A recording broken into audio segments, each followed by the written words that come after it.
ठीक है, आज हम डिस्कस करेंगे transfer of property act. Transfer of property act जो है ये है रिलेटेड कि अगर आपने किसी तरह की प्रॉपर्टी जो है अगर वो एक दूसरे को ट्रांसफ़र करते हैं, जैसे हम सेल करते हैं, मॉर्टगेज करते हैं या फिर लोग एक्सचेंज करते हैं, तो वो सारे टॉपिक्स जो हैं वो इसमें कवर होंगे ट्रांसफ़र ऑफ प्रॉपर्टी एक्ट में। इसकी जो इनैक्टमेंट हुई है वो हुई है 17 फरवरी 1882 में। ये जो एक्ट है ये कंसोलिडेटेड एक्ट नहीं है, ये जो है और एक्ट्स के साथ भी पढ़ा जाता है। इसकी जो एनफोर्समेंट डेट है वो है 1 जुलाई 1882। ये जो फोर्स में आया है एक्ट, ये आया है 1882 में।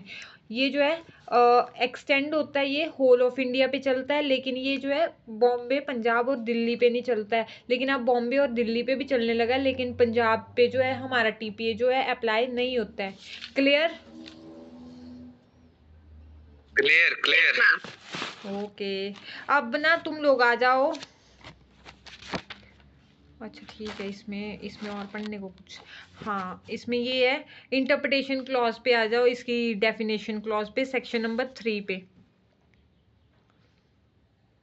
आगे अभी नहीं आया।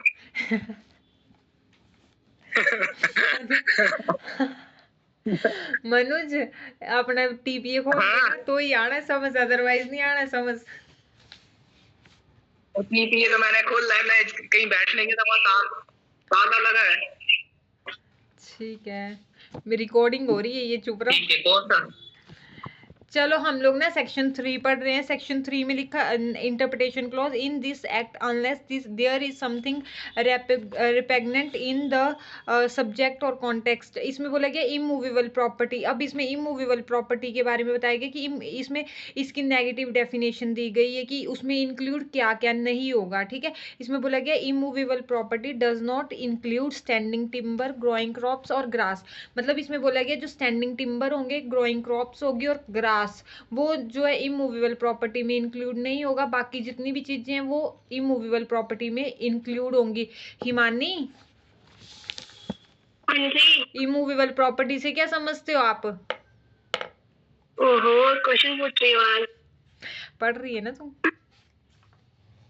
पढ़ जो मूव ना कर सकती है, हाँ, जो मतलब वही होती है हाँ, मूव। जैसे लैंड होगी, अगर लैंड के ऊपर आपने घर बनाया है तो वो घर भी इमूवेबल प्रॉपर्टी में आएगा। उसमें जो चीजें दीवार में जैसे खिड़कियां वगैरह लगाई हैं तो वो भी उसमें ही आएंगी, इमूवेबल प्रॉपर्टी में ही आएंगी। लेकिन इसमें जो है इसमें नेगेटिव डेफिनेशन बताई है कि स्टैंडिंग टिम्बर, ग्रोइंग क्रॉप्स और ग्रास नहीं आएगी, क्योंकि ग्रास जो है उसको हम काट लेते हैं, है ना, वो एक टाइम के लिए लगाई जाती है। जैसे क्रॉप्स लगा रहे हैं हम तो वो कुछ टाइम के लिए लगा रहे हैं, 6 महीने के लिए लगा रहे हैं, फिर उसको काटना पड़ता है, तो वो सब चीजें हैं वो इमूवेबल प्रॉपर्टी में नहीं आएंगी।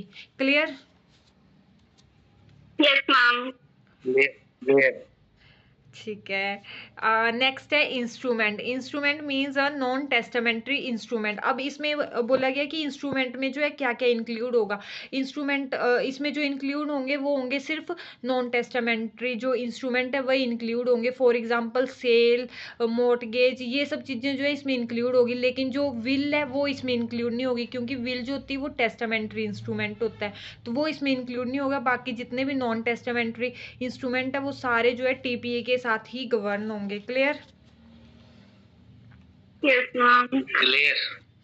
ओके, नेक्स्ट है अटेस्टेड। इसकी नेक्स्ट डेफिनेशन है अटेस्टेड। अटेस्टेड एक होता है अटेस्टेशन और एक होता है अटेस्टेड। अटेस्टेशन होता है जब हम किसी से किसी चीज़ को अटेस्ट करवा रहे हैं तो उसको अटेस्टेशन बोलते हैं। लेकिन अटेस्टेड होता है किसी इंस्ट्रूमेंट को, अगर आप किस इंस्ट्रूमेंट को आप बनवा रहे हो और उसको जब उसको बनाते हैं और जब उसको विटनेसेस के सामने उसको एग्जीक्यूट किया जाता है तो उसको हम अटेस्टेड बोलते हैं।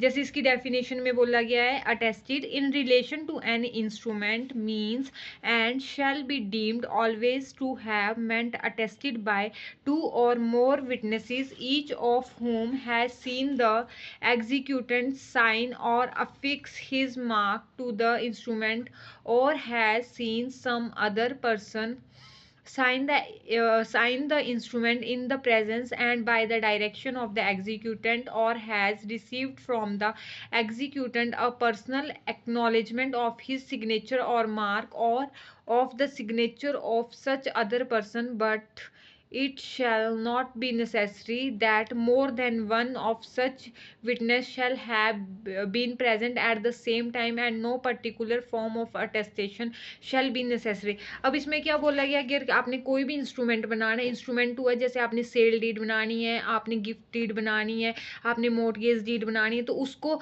जब आप बनाते हो तो आपको जो है उससे उसको जो है अटेस्टेड करते समय जो है उसको दो विटनेसेस से जो है वो भी मतलब उस दो विटनेसेस उसमें चाहिए होते हैं कि उसमें वो जब एग्जीक्यूट हो रही है तो वो दो विटनेस डाल लेंगे उनके सामने वो एग्जीक्यूट हो रही है। क्लियर है ये? Clear ma'am. और इसमें ये भी है कि ये ज़रूरी नहीं है कि जहाँ पे मतलब जो सिग्नेचर हैं जो दो बंदे बना रहे हैं ना सिग्नेचर, जैसे ए और बी जो है कोई सेल डीड बना रहे हैं ना, तो उनको उन बंदों ने उनको दे उनके सामने ही सिग्नेचर हुए। ये भी हो सकता है कि उन्होंने बाद में पहले कर दी और बाद में वो विटनेसेस ने बाद में की हो, तो बस विटनेस आगे ये बोलते हैं कि हाँ भाई ये जो सेल डीड है ये हमारे सामने ही एग्जीक्यूट हुई थी। क्लियर है? अब मैं तुम लोगों को ना एक लाइन का मीनिंग नहीं बताऊंगी, मैं तुम लोगों को सिर्फ ऊपर ऊपर का बताऊंगी। ठीक है? ठीक है। नेक्स्ट इसमें बोला गया है attach to the earth means, अब इसमें आ गया इमूवेबल प्रॉपर्टी की डेफिनेशन कि अटैच जो अर्थ से अटैच होंगी चीजें, या फिर जो जैसे कि जो rooted in the earth as in the case of trees and shrubs, जो चीजें जो है वो अर्थ से जो है रूट हो रही हैं, जैसे जो ट्रीज हैं उनकी रूट्स जो होती हैं वो अर्थ में होती हैं, है ना, तो वो चीजें जो हैं वो इसमें आएंगी, इमूवेबल प्रॉपर्टी में आएंगी जो रूटेड हो रही हैं उससे। नेक्स्ट आ गया embedded in the earth as in the case of walls और बिल्डिंग्स, जैसे कि इसमें आप ज़मीन के ऊपर अगर घर बना रहे हो, बिल्डिंग बना रहे हो या वॉल लगा रहे हो, तो वो होगा कि इम्बीड की गई है, उसके ऊपर लगाई गई है, तो वो चीज़ भी इमूवेबल प्रॉपर्टी में आएगी। नेक्स्ट आ गया attach to what is so embedded for the permanent beneficial enjoyment of that to which it is attach. इसमें आ गया कि आपने अपने परमानेंट बेनिफिशियल इंजॉयमेंट के लिए अगर आपने कोई चीज़ जो है उस बिल्डिंग में जो है अटैच करी है तो वो भी इमूवेबल प्रॉपर्टी में आएगा। फॉर एग्जाम्पल विंडो, डोर, ये सब चीज़ें जो है अटैच की गई हैं आपने अपने पर्सनल बेनिफिट के लिए की हैं, तो वो चीज़ जो है वो भी इसमें आएगी, इमूवेबल प्रॉपर्टी में आएगी। इमूवेबल प्रॉपर्टी की डेफिनेशन क्लियर हुई? Yes ma'am. तेरे को तो होनी भी चाहिए क्योंकि तेरे को पता नहीं थी ना।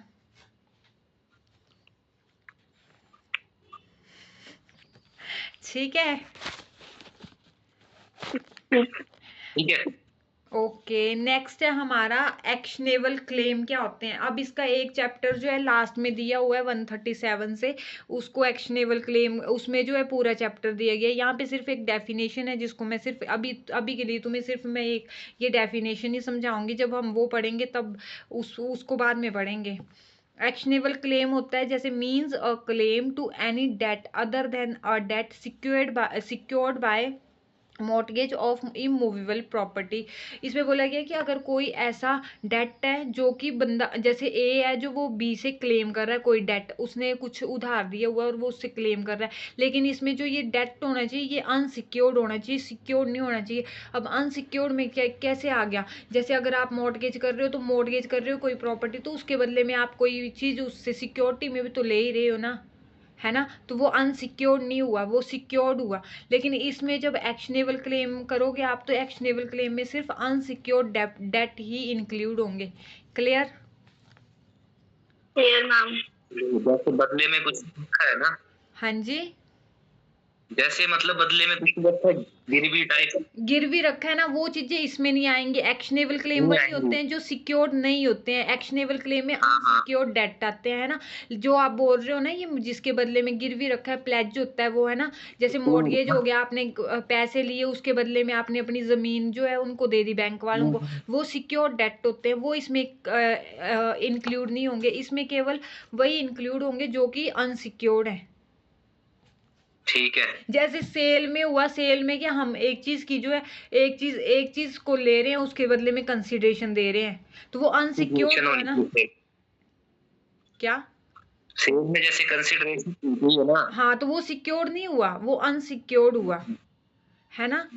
तो वो चीज आएगी इसमें। अब इसमें आगे यही बोला गया, और bye hypothecation or pledge of movable property or to any beneficial interest in movable property not in the possession either actually or constructive of the claimant। तो इसमें वही आगे प्लेज जो आप बोल रहे हो, कोई चीज गिरवी रखते हैं, है ना, तो वो चीज इसमें आगी। वो चीजें जो है इसमें इंक्लूड नहीं होंगी, अदर देन है ना लिखा हुआ। क्लियर है ये? क्लियर है। ठीक है। अब इसमें एक डेफिनेशन है नोटिस की। नोटिस भी ना दो टाइप के होते हैं, एक होता है कंस्ट्रक्टिव होता है और एक होता है एक्चुअल नॉलेज।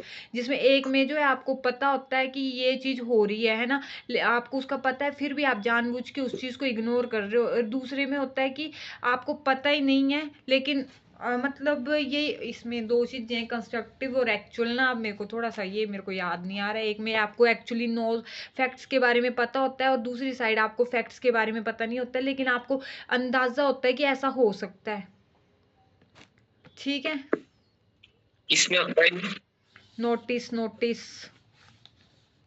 नोटिस एक्शनेबल और नोटिस दो टाइप के होते हैं, एक होता है कंस्ट्रक्टिव और एक होता है एक्चुअल। एक में होता है कि जैसे कि आपको एक्चुअली उन फैक्ट्स के बारे में पता था, फिर भी आपने उसको इग्नोर किया। क्लियर? ठीक है। जैसे आपने कोई प्रॉपर्टी जो है, ए ने बी को प्रॉपर्टी बेच दी हुई है, अब ए जो है वही सेम प्रॉपर्टी सी को बेच रहा है, और सी को ये चीज पता है, लेकिन वो फिर भी ये प्रॉपर्टी खरीद रहा है। तो उसको पता थे ये फैक्ट्स, लेकिन उसने फिर भी खरीद दी ना, तो वो आ जाएगा कि उसने अपनी गलती, वो गुड फेथ में थोड़ी हुआ, तो है ना, बोनाफाइड परचेजर नहीं हुआ ना वो। तो वो हुआ कि उसको इस चीज का पता था, उसने फिर भी खरीद दी। ठीक है। एक ये नोटिस आ जाएगा। नंबर 2 आ जाएगा जिसमें उसको फैक्ट्स के बारे में पता नहीं है, पर उसको अंदाजा है कि ऐसा हो सकता है ना। तो एक ये चीज आ जाएगी। दो टाइप्स के होते हैं नोटिस। ठीक है, क्लियर है?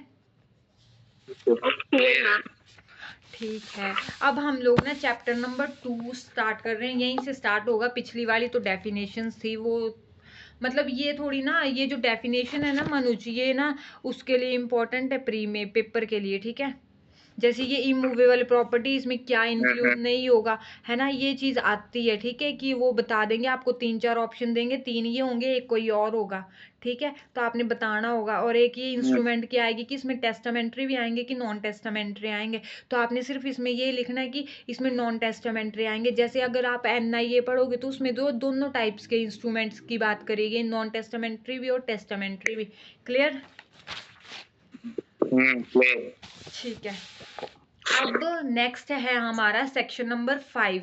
सेक्शन नंबर 5 पढ़ेंगे अब हम लोग। इसमें बोला गया ट्रांसफर ऑफ प्रॉपर्टी, जो इसमें डिफाइन किया गया कि अब प्रॉपर्टी किससे ट्रांसफर करनी है according to transfer of property act. तो इसमें जो बताया गया, इसमें बोला गया कि जब भी आपने कोई प्रॉपर्टी ट्रांसफर करनी है, तो वो जो होनी चाहिए वो 2 लिविंग पर्सनस के बीच में होनी चाहिए। अगर कोई बंदा मर चुका है, आप उसको प्रॉपर्टी ट्रांसफर नहीं कर सकते हो। वही आ गया ना, इसमें विल वाला एक्सक्लूड किया हुआ है इन्होंने, कि अगर मरने के बाद अगर आपकी प्रॉपर्टी जा रही है तो वो इसमें नहीं आएगा।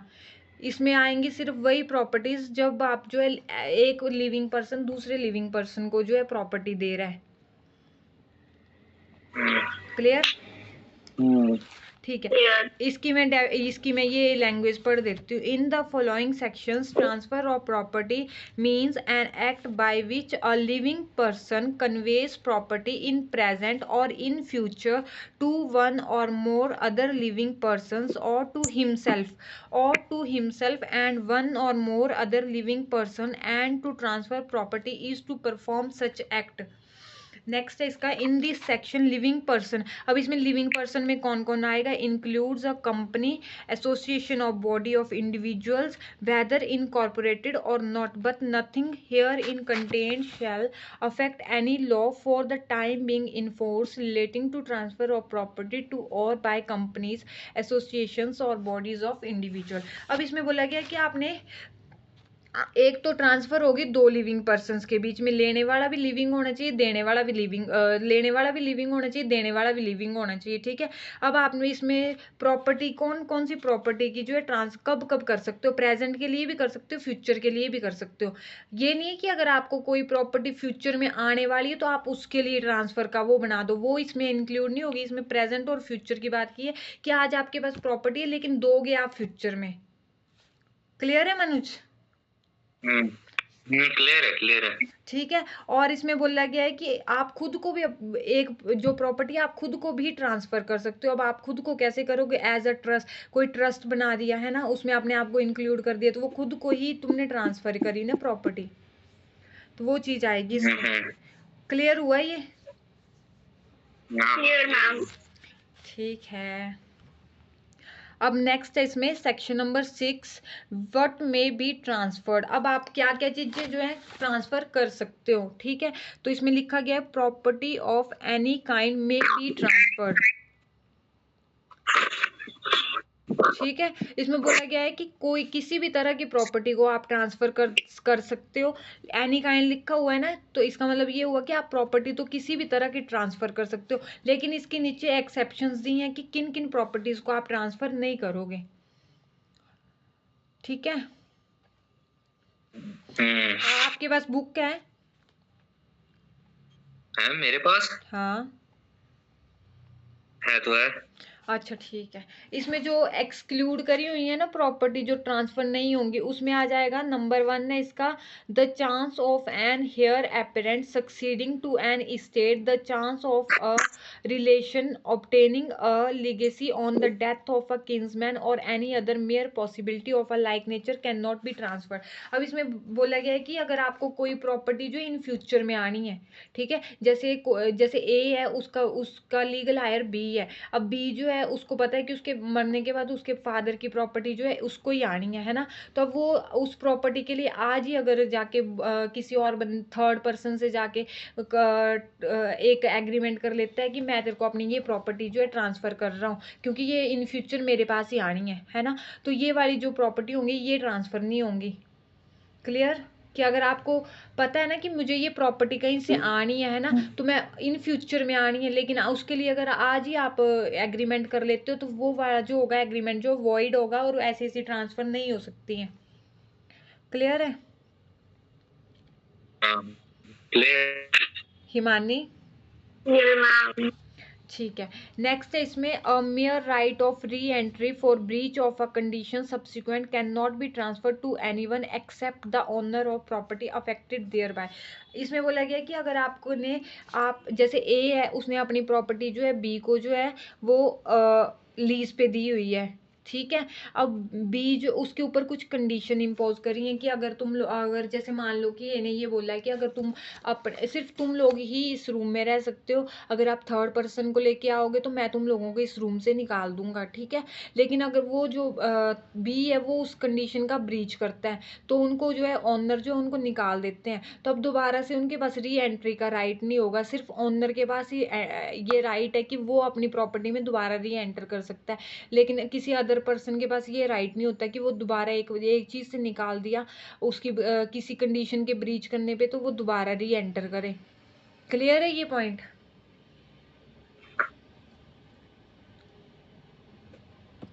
क्लियर? क्लियर। कौन सा? मनुज आपकी आवाज नहीं आ रही है। मनुज लेफ्ट हो गया। हिमानी आवाज आ रही है देखो? मेरे को आवाज आ रही है। ठीक है। इसमें नेक्स्ट है an easement can not be transferred apart from the dominant heritage. अब इसमें बोला गया है कि अगर आपने कोई प्रॉपर्टी जो है ए ने जो है बी को कोई प्रॉपर्टी दी, अब उस प्रॉपर्टी को जाने वाला जो रास्ता है तो वो भी उसको साथ में ही देना पड़ेगा ना, बंदा उड़ के तो जाएगा नहीं अपनी प्रॉपर्टी में, है ना। तो अब जब वो अगर है ना, अगर जैसे गांव गांव होता है तो वो गांव में घर का अंदर अंदर जाके होते हैं, अगर आप उस घर को बेच रहे हो तो साथ जाने वाला जो रास्ता होगा जो बेनिफिट्स उसके साथ जुड़े होंगे वो सब भी उसको ट्रांसफर करने पड़ेंगे। बिना उसको उन बेनिफिट्स को दिए बिना आप अपनी प्रॉपर्टी को ट्रांसफर नहीं कर सकते हो। क्लियर है ये पॉइंट? क्लियर है। ठीक है, इसमें नेक्स्ट, अब वो बंदा पता नहीं आएगा तो मैं तब तक मैं आगे पहुंच जाऊंगी। एक बार व्हाट्सएप चेक कर लो, शायद मैसेज किया उन्होंने आपको। नहीं, मुझे कोई मैसेज नहीं आया है। तो फिर क्या करें? चल पढ़ लेते हैं आगे का। All interest in property restricted in its enjoyment to the owner personally can not be transferred by him. अब इसमें ये बोला गया है कि अगर कोई प्रॉपर्टी जो है, अगर जैसे ए है, उसने अपनी आधी प्रॉपर्टी जो है बी को दे दी, ठीक है। अब जो उसका आंगन है वो दोनों का जो है मतलब शेयरिंग में है, ठीक है। प्रॉपर्टी उन्होंने डिवाइड करी पर जो आंगन है वो शेयरिंग में है, तो ठीक है। तो अब वो जो है उसके ऊपर रिस्ट्रिक्शन लगा सकता है कि मतलब बिना उस मतलब मेरे इंजॉयमेंट के लिए भी है वो प्रॉपर्टी। तो अगर आ गया ये, हेलो, इसमें में हमने ना, सिग्नल चला गया था। कोई बात नहीं, इसमें हमने थर्ड क्लोज में ये पढ़ा कि अगर कोई आप ना डोमिनेंट हेरिटेज दे रहे हो ना, तो उसमें आपने जो ईजमेंट है वो भी आपको साथ में देनी पड़ेगी। जैसे कि अगर आपने किसी बंदे को अपना घर दिया ना, तो उसके साथ जाने के लिए रास्ता जो होगा या उसके साथ जुड़ी हुई जितनी चीजें होंगी वो भी आपको उसको ट्रांसफर करनी पड़ेंगी। खाली आप घर ही नहीं दोगे। अगर खाली घर दे दिया और बंदे को अगर उस रास्ते, उसके घर जाने के लिए रास्ता ही नहीं होगा, तो वो उड़ के तो जाएगा नहीं, है ना। तो जो उसके साथ साथ रास्ता होगा वो भी उसको ट्रांसफर करना पड़ेगा, अदरवाइज जो होगा वो ट्रांसफर वैलिड नहीं होगी। क्लियर है ये पॉइंट? क्लियर है, ईजमेंट है ना। और नेक्स्ट है इसमें, अगर all interest in property restricted in its enjoyment to the owner personally can not be transferred. अगर किसी ओनर ने अपनी प्रॉपर्टी दी, ठीक है, अब उसका कोई अपना पर्सनल इंजॉयमेंट भी उस प्रॉपर्टी में रहता है, तो वो उस बंदे को पे रिस्ट्रिक्शन लगा सकता है कि मेरा भी इसमें इंटरेस्ट है ना, तो तू इसमें ना मतलब कुछ भी अपनी तरफ से मत करना। जैसे अगर मान लो मैंने अपनी आधी प्रॉपर्टी जो है किसी बी पर्सन को दे दी, ठीक है। अब मैं उस प्रॉपर्टी का जो आंगन है वो इकट्ठा ही है, तो वो नहीं, ऐसा नहीं कर सकता कि उस आंगन में कुछ भी कंस्ट्रक्शन कर ले अपनी मर्जी से, क्योंकि मैं उस पर रिस्ट्रिक्शन लगा दूंगी कि मेरा भी इसमें इंजॉयमेंट का राइट है, तो तू इसमें कुछ मत करना। तो इस तरह की ट्रांसफर जो होती हैं, तो वो उनको हम ट्रांसफर नहीं कर सकते हैं। क्लियर हुआ ये पॉइंट? क्लियर है। यस। ठीक है, नेक्स्ट है इसमें, a right to future maintenance in whatsoever manner arising secured और determined can not be transferred. अगर आपको कोई फ्यूचर में मेंटेनेंस, जैसे ए है, उसको अपने हस्बैंड से, हस्बैंड है बी, उन दोनों का डाइवोर्स का केस चला हुआ है। अब उसको पता है कि मुझे इसमें मेंटेनेंस लगना है ना। तो वो थर्ड पर्सन है सी, उससे एक एग्रीमेंट करती है कि मुझे ना बी ने ना फ्यूचर में मेंटेनेंस देना है, तो मैं तेरे को वो वाले पैसे जो है मैं तेरे को दे दूंगा।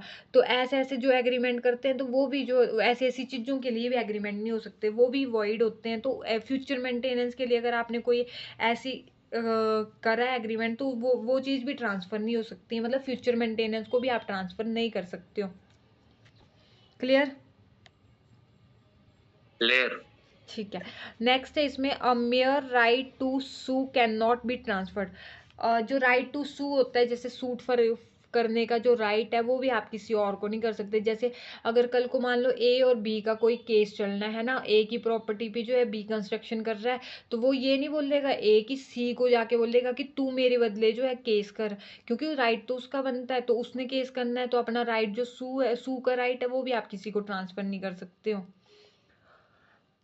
Next, a public office cannot be transferred, nor can the salary of a public officer, whether before or after it has become payable.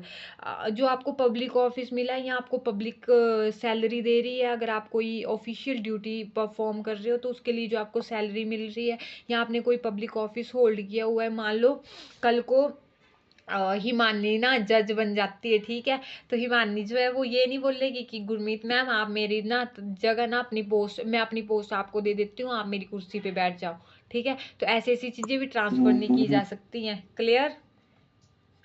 Clear. Himani तेरे को हुआ क्लियर? हिमानी गायब हो गई है। नेक्स्ट है इसमें स्टाइफंड्स। हिमानी क्लियर हुआ? हाँ क्लियर हो गया। ठीक है। नेक्स्ट इसमें stipends allowed to military, naval, air force and civil prisoner of the government and political pension can not be transfer. अब जो हिमानी तेरे पापा को मिलिट्री की तरफ से पेंशन मिल रही है, तो वो तो ये थोड़ी बोलेंगे कि मैं हिमानी की ना मैडम को ही दे देता हूँ पैसे, उसको ज्यादा जरूरत है ना पेंशन की। नहीं बोलेंगे। नहीं देंगे ना। तो इस तरह की चीजें जो है वो भी किसी को ट्रांसफर नहीं कर सकते हैं। Clear? Clear ma'am. Okay. Next है no transfer can be made in so far as it oppose to the nature of the interest affected thereby for an unlawful object or consideration within the meaning of section 23 of Indian Contract Act to a person legally disqualified to be transferee। तो इसमें अगर आप किसी unlawful object या के लिए या फिर कोई कंसिडरेशन कर रहे हो, ऐसी कोई ट्रांसफर कर रहे हो ना जिसका ऑब्जेक्ट ही अनलॉफुल है ना, तो इस तरह की ट्रांसफर भी आप नहीं कर सकते हो। जैसे कि समझ लो कि ए जो है बी को बोलता है कि तू मुझे आटा दे दे, मैं तेरे को उसके बदले में जो है ओपीएम दे दूंगा। अब ओपीएम जो होता है वो इलीगल है और वो बैन है ना, तो उस चीज को आप उसके लिए भी आप कोई कॉन्ट्रैक्ट बनाओगे तो वो भी वॉइड होगा। तो इस तरह की जो चीजें होती है वो भी एक दूसरे को ट्रांसफर नहीं की जा सकती हैं। क्लियर? क्लियर। ओके। नेक्स्ट है इसमें nothing in this section shall be deem to authorise a tenant having an untransferable right of occupancy the farmer of an estate in respect of which default has been made in paying revenue or the lease of an estate under the management of a courts of wards act to assign his interest as such tenant farmer or lessee। अब ये जो section है ना, ये section जो है इन पे नहीं चलेगा। जो टेनेंट है, फार्मर है या लेसी है, वो अगर कोई कंडीशंस लगाना चाहे तो वो लगा सकते हैं। इन पे जो है इनके लिए ये राइट जो होगा अनट्रांसफरेबल नहीं होगा। इनके ऊपर ये वाला सेक्शन जो है, सेक्शन नंबर 6 जो है वो अप्लाई नहीं होता है टेनेंट, फार्मर और लेसी के ऊपर। क्लियर? जैसे अगर कोर्ट ने अगर कोई प्रॉपर्टी जो है वो अपने उसमें कस्टडी में ले ली हुई है ना, तो अब कोर्ट तो उसको ट्रांसफर कर ही सकता है ना। क्लोज आई है ना? हाँ क्लोज आई है। क्लियर है ये? यहाँ तक क्लियर हो गया सेक्शन नंबर 6 तक? अनट्रांसफरेबल इंटरेस्ट क्या? क्लियर है। ठीक है। नेक्स्ट है सेक्शन नंबर 7। इसमें बोला गया कि कौन कॉम्पिटेंट है ट्रांसफर करने के लिए। ठीक है, इसमें बोला गया every person competent to contract and entitle to transferable property or authorise to dispose of transferable property not his own is competent to transfer such property either wholly or in part and either absolutely or conditionally in the circumstances to the extent in the manner allowed and prescribed by any law for the time being in force.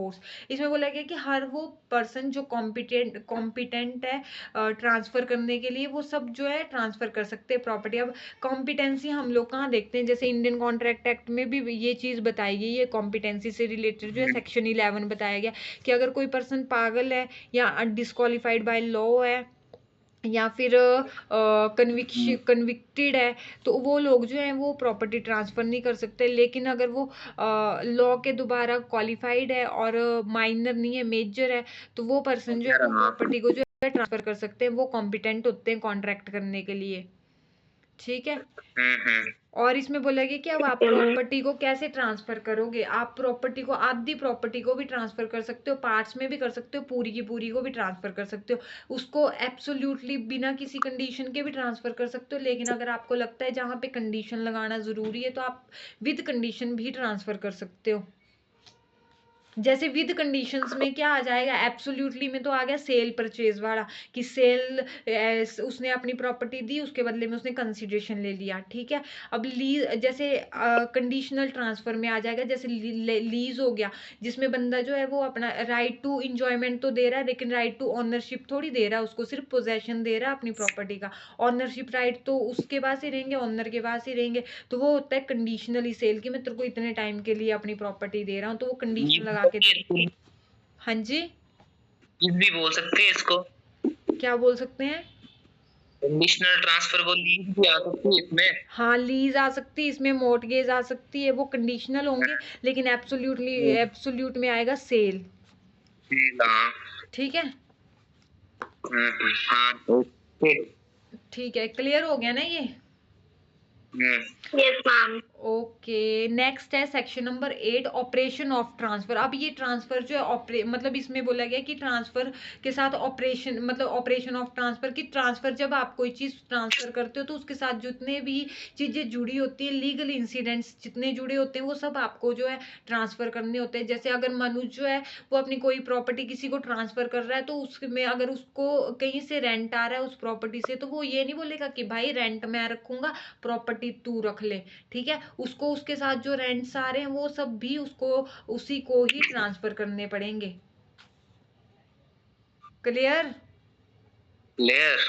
Okay, section number 9। Section number 9 में बोला गया oral transfer, कि आप transfer को orally भी कर सकते हो। अगर अगर उस ट्रांसफर को रिक्वायर्ड बाय लॉ नहीं है राइटिंग में करना, तो आप उस ट्रांसफर को जो है ओरली भी कर सकते हो। फॉर एग्जांपल, जैसे 100 रुपए से कम की प्रॉपर्टी हो ना, तो उसको हम ओरली ऐसे डिलीवर कर देते हैं ना। लेकिन अगर आपकी 100 रुपए से ज्यादा की प्रॉपर्टी, अगर उसको आपने ट्रांसफर करना है, तो उसमें रजिस्ट्रेशन एक्ट में क्लियरली लिखा हुआ है कि अगर आपने इस तरह की प्रॉपर्टी है, 100 रुपए से ज्यादा की प्रॉपर्टी है, तो उसको आपने जो देना है वो विद राइटिंग ही देना है। ठीक है, और गवर्नमेंट को काम भी देने पड़े। हाँ, जो भी है वो सब करना पड़ता है। तो इन राइटिंग, जहाँ पे इन राइटिंग नहीं है, तो वहां पे आप कोई भी ट्रांसफर जो है ऑरली कर सकते हो। लेकिन जहाँ पे लॉ में स्ट्रिक्टली बोल रहा है कि इसको राइटिंग में करना है, तो वो आपने फिर रिटर्न में ही करनी है। Clear? Clear ma'am. Okay, next है सेक्शन, आज हम 10 ही करेंगे, ठीक है, उसके बाद का आगे का कल करेंगे। Condition restraining alienation. अब आप कोई एलिनेट कर रहे हो प्रॉपर्टी, मतलब ट्रांसफर कर रहे हो, तो उसमें आप कंडीशन लगा रहे हो। तो इसमें बोला गया किस तरह की कंडीशन जो होंगी वो वॉइड होंगी। ठीक है, where property is transferred subject to a condition or limitation absolutely restraining the transferee or any person claiming under him from parting with or disposing of his interest in the property. The condition or limitation is void except in the case of lease where the condition is for the benefit of the lessor or those claiming under him. तो इसमें बोला गया कि अगर आप, जैसे कि ए जो है वो अपनी प्रॉपर्टी बी को दे रहा है, सेल कर रहा है, ठीक है, अब वो ये कंडीशन लगाता है बी के ऊपर कि भाई तू आगे ये प्रॉपर्टी को किसी को भी नहीं बेचेगा, तो उसको एब्सोल्युटली रिस्ट्रेन कर दिया ना, कि तू आगे किसी को एलिनेट ही नहीं कर सकता इस प्रॉपर्टी। तो इस तरह की जो रिस्ट्रिक्शन लगाई जाती है दूसरे बंदे के ऊपर कि आप इस प्रॉपर्टी को आगे एलिनेट नहीं कर पाओगे, तो वो चीज जो होती है वो होती है वॉइड होती है।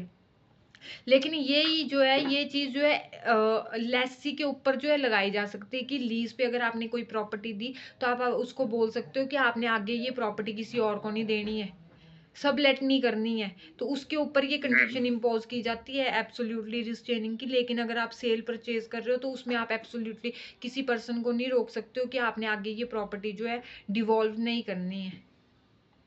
क्लियर? क्लियर।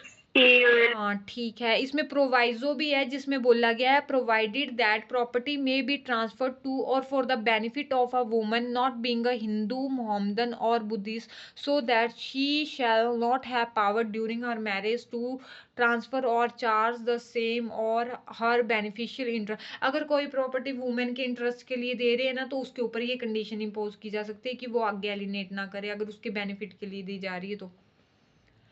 पर वो हिंदू, मोहम्मदन और बुद्धिस्ट नहीं होगी, not being a Hindu, Mohammedan or Buddhist है, तो उसके ऊपर ये कंडीशन इम्पोज की जा सकती है क्योंकि वो बेनिफिशियल इंटरेस्ट के लिए है। क्लियर है यहाँ तक? की जा सकती है ना। हाँ, उस पे की जा सकती है। दैट प्रॉपर्टी में B transfer to or for the benefit of women, है ना। अब उस वुमेन के बेनिफिट के लिए अगर आप उसको कोई प्रॉपर्टी दे रहे हो, तो आप उसके ऊपर रिस्ट्रिक्शन लगा सकते हो कि भाई आगे तूने इसको एलिनेट नहीं करना है।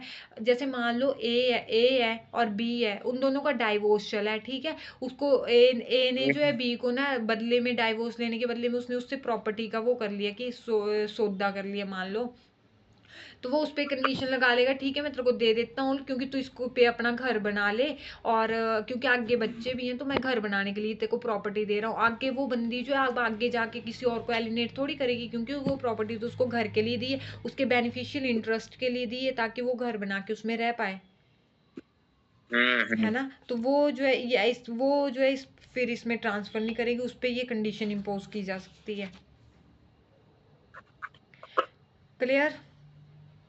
क्लियर। क्लियर अगर मैम। इसमें कुछ समझ नहीं आया होगा तो मनुष तुम मुझसे कल पूछ सकते हो, और हिमानी तू भी मुझसे कल पूछ सकती है। आज क्या है? नहीं आज भी पूछ सकते हो, पहले तुम रिवीजन कर लो फिर पूछ लेना मेरे से आज। ठीक है।